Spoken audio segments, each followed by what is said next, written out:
अस्सलाम वालेकुम दोस्तों, तुसी देख रहे हो हसीन पंजाब टीवी ते मैं तुहाडा मेज़बान अमीर हमजा।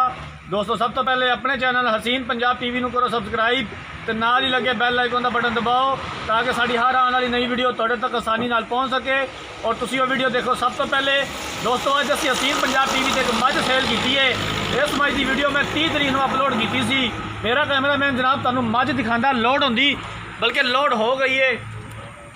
बोली बिल्ली मझ जनाब 30 तरीक में वीडियो अपलोड की सी, जिन्हों एक अख तो नज़र नहीं सी आंदा,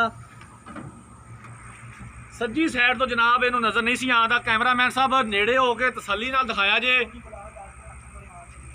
चैनल तो अपना एवं लल्लू पंजू है, बाकी बड़े ब्रांड जनाब चैनल है ने, लेकिन तुसी अपनी जड़ी पूरी कोशिश करिया जे। मझ तसल्ली नाल विखा दिया जे, मझ लोड करा दी है।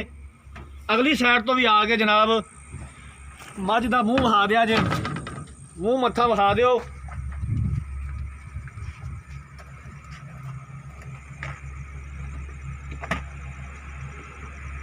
साडे भाई ने जनाब मुहम्मद अली साहब मरदान तो, जिन्हों ने मझ खरीदी है, पैसे उन्होंने जनाब भेजते सन। इतवार की वजह तो पैसे नहीं निकल सके। अज सोमवार है, बैंक खुले ने जनाब। अज पैसे मालक नूं दे के मझ लोड करा दी है। लो जनाब मझ लोड हो गई है। अल्लाह ताला मुहम्मद अली साहब दे जनाब नसीबां च करे, अल्लाह ताला दे साह लंबे करे। जेड़ा इहदा नुक्स सी असी दस दिता सी कि जनाब इन्हूं एक अख तो नज़र नहीं आंदा, वो साडा काम है असी दसना। अगलियां दा काम है जनाब दिल मुतमिन होवे तो लवन, नहीं मुतमिन तो जनाब साडी जिम्मेदारी बनती है असी उन्होंने दसीए कि जानवर दे विच नुक्स है। अगर किसी वीर भरा ने जनाब साडे नाल मजीद रबता रखना है, साडा रबता नंबर 0212 612 2054, इस नंबर पर साडी व्हाट्सएप बनी है।